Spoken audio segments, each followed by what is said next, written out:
Elle est partie en voyage avec son ex, m'envoyant un message, détente oui. Je lui ai envoyé une seule photo. Après cela, il m'a appelé tous les jours.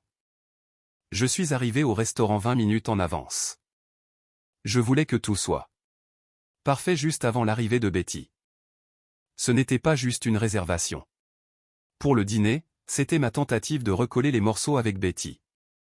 Un nouveau départ, une occasion de s'asseoir face à face et de résoudre ce qui avait pu mijoter entre nous. L'endroit était calme, mais pas vide. Des lumières tamisées, une musique douce, et des gens qui parlaient comme s'ils n'avaient nulle part ailleurs où aller. J'ai choisi une table près de la fenêtre, ni trop exposée ni trop cachée, juste équilibrée. Le serveur s'est approché. J'ai demandé de l'eau et lui ai dit que quelqu'un m'accompagnerait. Elle est en retard, m'a-t-il demandé. Elle sera bientôt là, lui ai-je dit. Et je l'ai cru en le disant. À 19h05, j'ai vérifié mon téléphone. Rien. À 19h10, j'ai envoyé un rapide message pour demander où elle était, sans pression, juste pour voir comment elle allait. 10 minutes plus tard, elle a répondu. Elle a dit qu'elle était toujours dehors, qu'il y avait du trafic et qu'elle risquait d'être un peu en retard. Pas d'excuses, juste de l'information. Je me suis penché en arrière sur ma chaise et j'ai regardé autour de moi. Un couple devant moi partageait une assiette, riant de quelque chose de trivial. Le genre de rire qui ne demande aucun effort. À 19h30, j'ai quand même commandé un steak pour moi et des pâtes pour elle. Je commandais toujours ça. Le serveur a haussé un sourcil. Vous êtes sûr? Oui, ai-je répondu. Apportez les deux. La nourriture est arrivée chaude. Je n'ai pas touché à la sienne. À 19h52, mon téléphone a vibré de nouveau. Je connaissais déjà la sonnerie, avant même de regarder. Elle m'a dit de ne pas l'attendre, qu'elle avait été entraînée à prendre un verre avec des amis. Alors? Que pouvions-nous faire?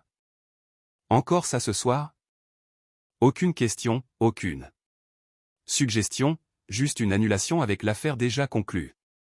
Je l'ai lu 2 fois, puis j'ai verrouillé l'écran.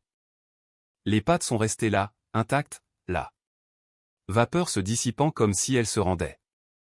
J'ai pris ma fourchette et j'ai commencé à manger mon steak. Le serveur est revenu au milieu du dîner. Voulez-vous que je la garde au chaud? J'ai secoué la tête. Vous ne pouvez pas l'emporter. Il a hésité. D'accord. Oui, ai-je dit, juste un changement de plan. Il a emporté l'assiette. Je l'ai regardé s'éloigner avec, comme si c'était quelque chose que j'avais déjà payé mais jamais reçu. À 20h10, j'ai terminé mon repas seul. Je n'ai pas pressé. Je n'ai pas non plus traîné. J'ai payé, me suis levé, et redressé ma veste, et suis sorti comme si j'avais un autre endroit où aller. Sur le chemin de la voiture, j'ai vérifié mon téléphone une dernière fois. Pas de message de suivi, pas d'appel, pas de rectification. C'est à ce moment-là que j'ai compris. Je n'avais pas été largué, j'avais été remplacé. Et le pire, ce n'était pas la chaise vide devant moi, c'était le fait qu'elle ne pensait même pas que ça importait. Je ne suis pas rentré tout de suite.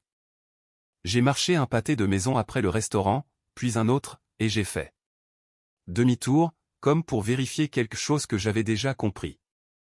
L'air nocturne était plus frais que d'habitude. Cela a aidé.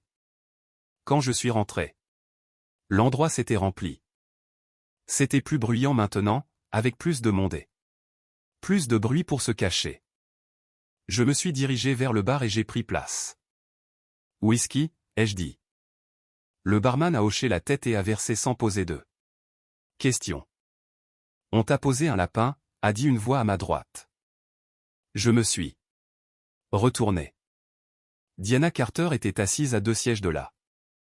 Je la connaissais de L'immeuble que vous étiez au mien. Elle dirigeait un petit studio de design. Nous nous étions croisés plusieurs fois. De brèves conversations, rien de personnel. Observation ou supposition, ai-je demandé. Elle a levé son verre. Tu avais une table pour deux. Maintenant tu es seul au bar. Pas une affaire difficile. Reniflement, assez juste, ai-je répondu. Un autre siège a glissé. Prêt. Ça te dérange si je m'assieds? C'est un pays libre. Elle est venue et a jeté un coup d'œil à la salle à manger. C'est à table près d'eux. La fenêtre. C'était le cas. Et elle n'est tout simplement pas venue. Elle est venue. Ai-je dit, juste pas ici. Diana a hoché la tête, comme si cela lui en disait assez, sans fausse compassion, sans réaction excessive. Ça a l'air vraiment mauvais, a-t-elle dit. Pour qui? Elle m'a regardé droit dans les yeux. Non, pour toi. Le barman a posé mon verre sur le bar. J'ai pris une gorgée. Je l'ai laissé reposer une seconde. Elle a dit qu'elle avait été traînée pour quelques verres, ai-je ajouté. Elle m'a dit de ne pas l'attendre. Diana a poussé un court soupir. Après que tu étais déjà ici, après que la nourriture était sur la table, elle a secoué la tête. Ce n'est pas de dernière minute. C'est planifié. Je n'ai pas répondu à cela. Mon téléphone a vibré de nouveau. Je n'avais pas besoin de le vérifier, mais je l'ai fait quand même. Un autre message de Betty. Quelque chose à propos de sortir tard et de ne pas en faire toute une histoire. J'ai posé mon téléphone face vers le bas sur le bar. Diana l'a remarqué. Tu es toujours si patient, n'est-ce pas? J'ai vraiment dit, juste efficace. Avec quoi? Avec le fait de voir les choses telles qu'elles sont réellement. Elle a hoché la tête lentement. Alors dis-le. J'ai regardé le verre dans ma main, puis elle de nouveau. Elle n'a pas oublié, ai-je dit. Elle a juste choisi autre chose. Exactement, a dit Diana. Et tu as quand même commandé le dîner. J'ai laissé cela s'imprégner. Elle n'avait pas tort. Je pensais que peut-être me présenter correctement un portrait, ai-je dit. Diana a esquissé un petit sourire acéré. Ça importe. Juste pas à la mauvaise personne. Nous sommes restés assis une minute sans parler, sans gêne, juste un silence qui avait du sens. Diana a tapoté doucement le bar. Tu as fini pour ce soir, a-t-elle demandé. Je l'ai regardé une seconde. Oui. Elle a hoché la tête comme si elle s'attendait à cette réponse. Alors allons-y, a-t-elle dit. Elle s'est levée. A laissé de l'argent sur le bar sans attendre l'addition, et s'est dirigée vers la porte. Je suis resté une minute de plus, j'ai fini mon verre, puis je l'ai suivi, sans la chasser, juste en allant dans la même direction. Pour la première fois cette nuit-là, je ne pensais plus à la chaise vide. Je pensais à ce que j'allais faire ensuite. Betty est rentrée à 2h17 du matin. J'étais éveillé, pas en train de faire les 100 pas, pas en train d'attendre. Près de la porte. J'étais juste assis dans le salon, les lumières éteintes, la télévision en sourdine, et assez de temps derrière moi pour penser clairement. J'ai entendu ses clés, puis la porte s'ouvrir lentement, comme si elle essayait de se faufiler dans la maison sans être remarquée. Ne t'inquiète pas, ai-je dit. Elle a gelé une seconde, puis a fermé la porte derrière elle. Tu es réveillé, a-t-elle demandé, comme si c'était la partie surprenante. Je me suis levé. Tu as manqué le dîner. Elle a laissé tomber son sac à main sur la chaise. Je te l'ai dit, on m'a traîné prendre des verres. Tu me l'as dit après que j'ai commandé la nourriture, ai-je répondu, après que j'ai été assis là pendant près d'une heure. Elle a soupiré, déjà irritée. Larry, ce n'était pas si grave. On peut y aller une autre nuit. C'était une réservation, Betty, pas une suggestion. Elle a levé les yeux au ciel et est passée devant moi. Tu refais ça? Faire quoi? Tout rendre grave. Je me suis tenu devant elle avant qu'elle n'atteigne le couloir. Je ne le dis pas clairement. Elle a croisé les bras. Bien sûr. À propos de quoi? Que tu savais que j'étais là et que tu as décidé de ne pas venir? Ce n'est pas juste, a-t-elle dit rapidement. J'étais avec des amis. Je ne t'ai pas demandé où tu étais, ai-je dit. Je te dis ce que tu as fait. Elle a secoué la tête, comme si elle en avait déjà fini avec la conversation. Je suis fatigué. Je ne veux pas me disputer. Bien, ai-je dit, pourquoi est-ce que je ne me dispute pas? Cela là. Arrêtez. Je vais changer la façon dont cela fonctionne. Vas-y. À partir de maintenant, a-t-elle dit, laissant échapper un petit rire. Oh, on y va. Pas de discours, ai-je dit. Juste des faits. Je ne t'attendrai plus. Ni pour le dîner, ni pour faire des projets, ni pour rien. Elle a plissé les yeux. Alors quoi? Maintenant tu me punis? Non, ai-je dit calmement. Je m'adapte. Elle s'est appuyée contre le mur. Tu exagères. Je me suis assis seul dans un restaurant avec ta nourriture devant moi pendant que tu buvais ailleurs, ai-je dit, ce n'est pas une exagération, c'est un fait. Elle n'a pas aimé ça. Je pouvais le voir. Alors qu'est-ce que ça veut dire? A-t-elle demandé.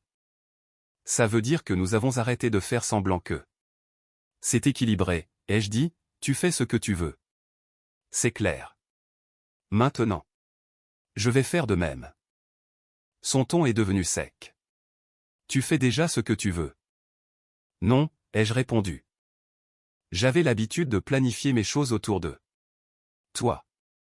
C'est fini. Il s'est éloigné du mur. Tu es dramatique. Je suis précis. Il a pris un verre dans la cuisine et l'a rempli d'eau. Alors quoi alors? Maintenant. Nous vivons comme des colocataires. Nous le faisons déjà, lui ai-je dit. Ça a fait mal. Il s'est tourné vers moi. Tu es incroyable. Je n'ai pas dit, je ne vais tout simplement plus l'ignorer.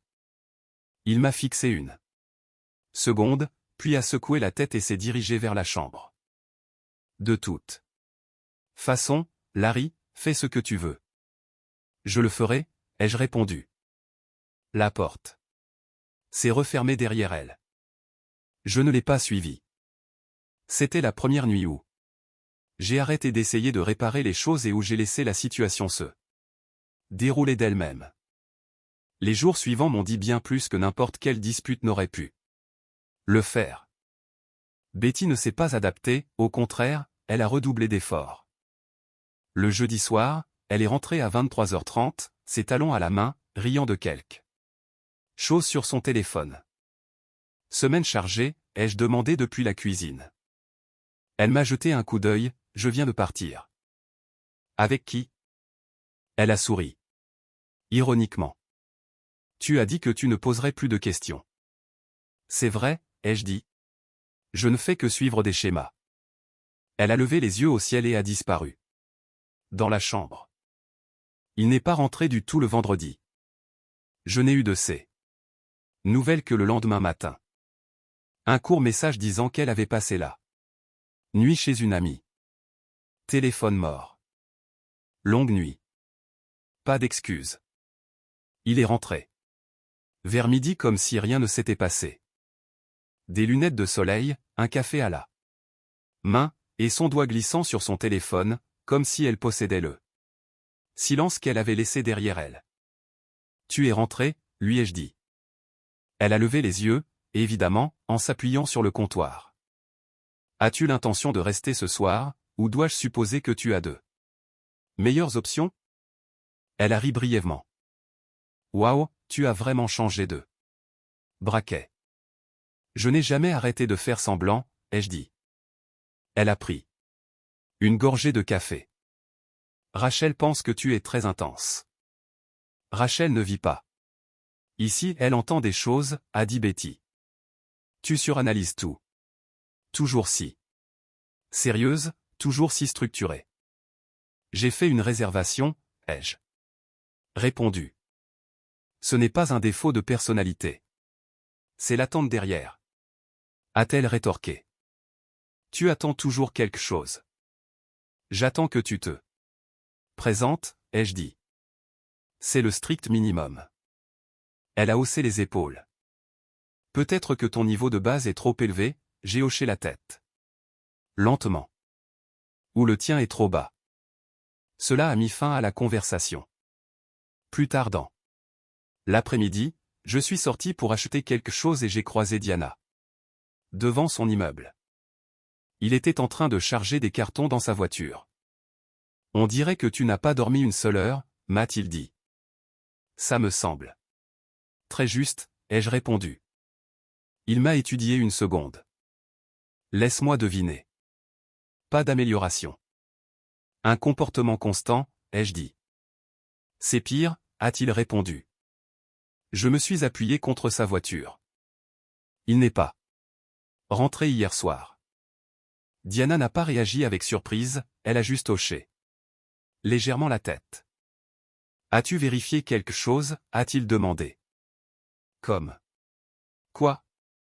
Comme, où est-il vraiment? A-t-il dit, ou avec qui est-il? J'ai secoué la tête. Je ne la poursuis pas. Ce n'est pas la chasser, a-t-elle dit. C'est une vérification. Je l'ai regardé. Il a croisé les bras. Tu n'as pas un problème de communication, Larry. Tu as un problème avec la vérité. J'ai laissé cela s'imprégner. Elle ne sort pas. Seulement avec des amis, a ajouté Diana. Les gens ne changent pas leur habitude comme ça sans raison. Penses-tu qu'il y a quelqu'un d'autre? Je pense que tu sais déjà qu'il existe. Expirez lentement. Je ne travaille pas avec des hypothèses, lui ai-je dit. Alors ne suppose pas, a répondu Diana. Obtiens les faits. Il a fermé son coffre et m'a regardé une fois de plus. Parce qu'en ce moment, tu réagis à un comportement sans comprendre quelle en est la cause. J'ai hoché la tête une fois. C'était suffisant. Cette nuit-là, Betty est repartie vers 20h. Pas d'explication. Je n'ai pas demandé. J'ai juste regardé le schéma se dessiner. Le lendemain matin, j'ai appelé un détective privé sans émotion, juste une simple demande de clarté. Il m'a posé quelques questions, m'a donné un tarif et a dit, vous aurez quelque chose d'ici la fin de la semaine. Je lui ai dit de commencer. C'était suffisant pour moi. Le mercredi soir, Betty est rentrée plus tôt que d'habitude. Vers 21h, il est rentré comme s'il avait quelque chose à dire. Je pars en voyage ce week-end, a-t-elle dit, laissant tomber son sac. Où ai-je demandé. C'est juste un voyage. Avec qui? Il a hésité une demi-seconde. Des amis. Lesquels? Soupir. Pourquoi est-ce important? Ça n'a pas d'importance, ai-je dit. J'écoute juste. Elle a croisé les bras. Tu as dit que tu ne poserais plus de questions. J'ai dit que je ne te poursuivrai pas, l'ai-je corrigé. Il y a une différence. Elle a secoué la tête. Tu es épuisante. J'ai hoché la tête. Et tu esquives la question. Elle a attrapé une veste sur la chaise. Je n'ai pas le temps pour ça. Mon vol est vendredi. Cela l'a fait lever les yeux. Vol, ai-je répété. Oui, a-t-elle dit avec désinvolture. C'est juste une petite escapade. Ou. Elle a souri faiblement. Tu survivras. Sans savoir. Cela m'a dit tout ce que j'avais besoin de savoir. Vendredi. Après-midi, elle est partie sans dire au revoir. J'ai seulement entendu le son d'une valise roulant sur le sol et la porte d'entrée se refermer derrière elle. À 18h01, mon téléphone a vibré. Un message. De Betty. Une photo d'un verre de vin sur une petite table ronde avec un balcon. En arrière-plan. Son message était simple. Elle m'a dit de me détendre, que ce n'était qu'un voyage et que je ne devais pas en faire toute une histoire. Aucune mention, je n'avais rien entendu sur l'endroit où elle se trouvait, aucune mention de qui elle était, mais 1 heure plus tard, j'ai eu ma réponse. L'homme que j'avais engagé m'a envoyé un message sans commentaire, juste des photos. Betty à l'aéroport plus tôt dans la journée, et elle n'était pas seule. Elle se tenait à côté d'un homme que j'ai immédiatement reconnu, Honey, son ex, celui dont elle parlait comme si c'était une histoire qui ne se terminait jamais. Vraiment. La photo suivante était plus claire. Ils étaient assis très près l'un de l'autre. À la porte d'embarquement, sa main sur son dos, comme si elle était à sa place. Puis une de plus, un endroit différent la nuit, portant les mêmes vêtements dans un bar sur le toit, avec le même verre de vin et à la même table. Pas de devinette nécessaire. J'ai fixé la dernière photo longtemps, puis j'ai verrouillé mon téléphone. Pas de colère, pas de réaction, juste une confirmation. Elle n'était pas partie. En voyage, elle était revenue à quelque chose qu'elle n'avait jamais vraiment quitté et m'avait dit de me détendre pendant qu'elle le faisait. C'est à ce moment-là que j'ai cessé de penser à ce que tout cela signifiait et que j'ai commencé à planifier ce qui allait suivre. Je n'ai pas répondu. Je n'ai pas eu de ces nouvelles cette nuit-là ni le lendemain matin. Betty m'a envoyé un nouveau message vers midi le lendemain. Le même ton. Décontracté, comme si de rien n'était.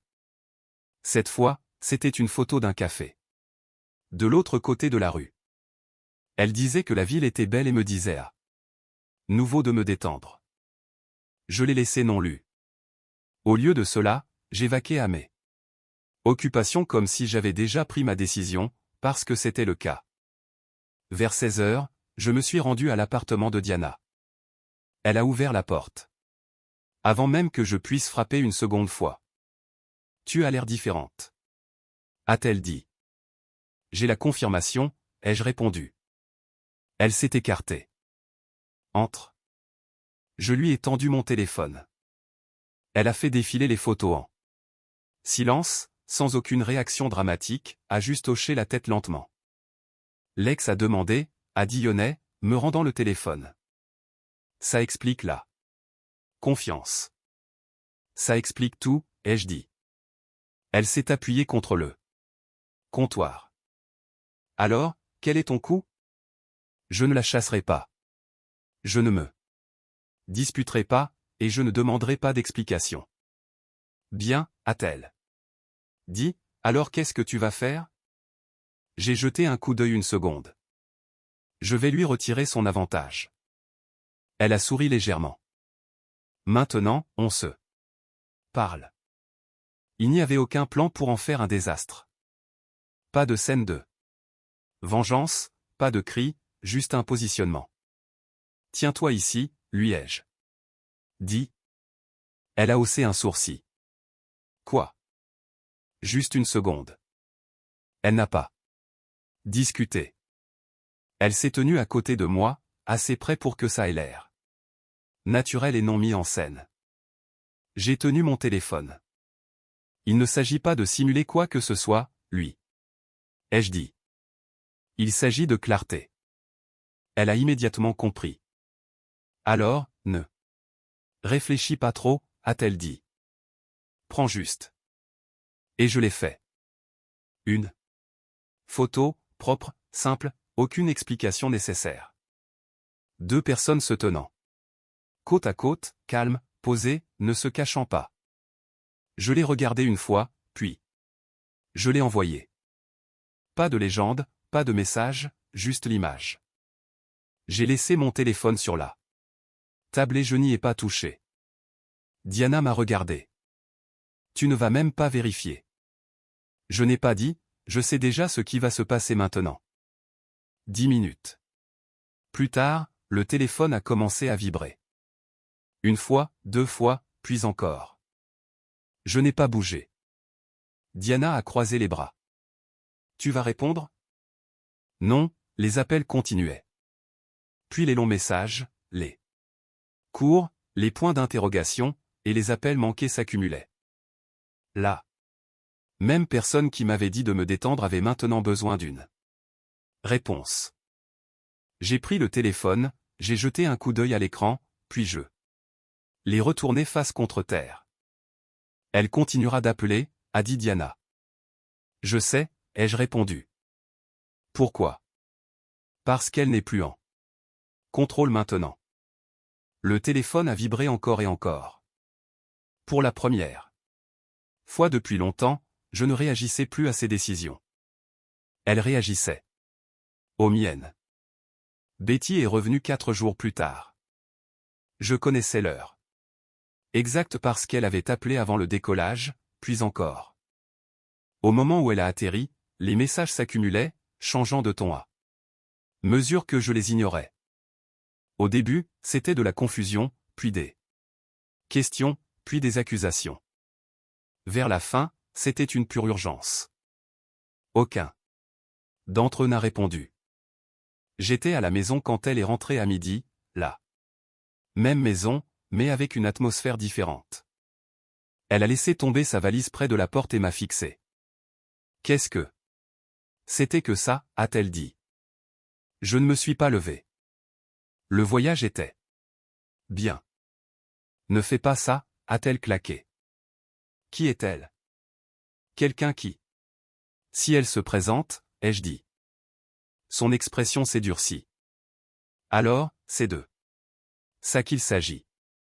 Tu m'envoies une photo avec une autre femme pendant que je voyage. Tu m'as envoyé des photos en premier, ai-je répondu. Tu te souviens. Ce n'est pas la même chose, a-t-elle dit rapidement. Si, ça l'est. Seulement. La tienne avait une pire compagnie. Ça a fait mal. Elle a fait un pas de plus. Tu es incroyable. Je me suis levé lentement. Je n'ai pas fini.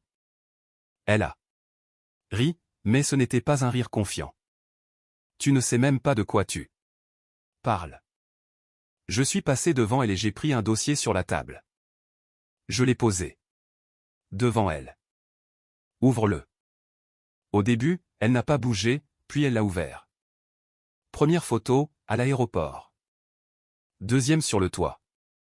Troisième, plus proche, plus clair. Son visage a changé, pas dramatiquement, juste assez. Ce n'est pas ce que ça a l'air, a-t-il dit. C'est exactement ce que ça a l'air. Il a fermé le dossier. Tu m'as fait suivre. J'ai fait vérifier la vérité. C'est fou, Larry. Non, ai-je dit calmement. Ce qui est fou, c'est de partir en voyage avec ton ex et de dire à ton mari de se détendre. Il a essayé de se reprendre. On s'est croisés. Ce n'était pas prévu. Ils ont pris le même vol. Ce n'est pas se croiser. Il a ouvert la bouche, puis s'est arrêté. Je n'ai pas rempli le silence. Qu'est-ce que tu veux, a-t-il demandé finalement. Je m'en suis déjà occupé. Je suis entré dans le couloir, j'ai sorti 2 valises et je les ai placées près de la porte. Ses yeux se sont fixés sur elle. Qu'est-ce que c'est? Ton prochain coup. Tu me jettes dehors? Je mets fin à ça correctement. Pas de bruit, pas de jeu. Il a fait un pas en avant. Pouvons-nous arranger ça? Je n'ai pas dit. Tu as eu le temps d'arranger ça. Tu as utilisé ce temps. Tu es parti. Sa voix a baissé. Ça ne voulait rien dire. Tu as quitté le pays avec lui. Ça voulait dire assez. Elle a tendu la main vers mon bras. Larry. J'ai reculé. Cette partie est terminée, ai-je dit. Elle est restée là une seconde, puis a regardé vers la porte, puis vers moi. Tu fais vraiment ça? Je l'ai déjà fait. Silence. Puis elle a attrapé la poignée de la valise. Tu vas le regretter, a-t-elle dit. J'ai secoué la tête. Je ne regrette pas d'avoir attendu. Elle est partie sans un autre mot. La porte s'est refermée derrière elle, et juste comme ça, la maison est devenue silencieuse pour la première fois depuis des mois. Pas vide, juste nettoyée. Le divorce a été rapide après cela. Pas de dispute, pas de scène, des papiers. Des signatures, et c'est fait. Elle est retournée avec lui. Je l'ai appris par des personnes qui étaient toujours en bon terme avec nous deux. Cela n'a pas duré. Il s'avère que ce qui semble bien en secret ne tient pas en réalité. Elle a essayé de m'appeler plusieurs fois après cela, avec un ton et une attitude différents. Non. J'ai répondu, je n'étais plus en colère, j'avais simplement terminé. Et cela a fait toute la différence.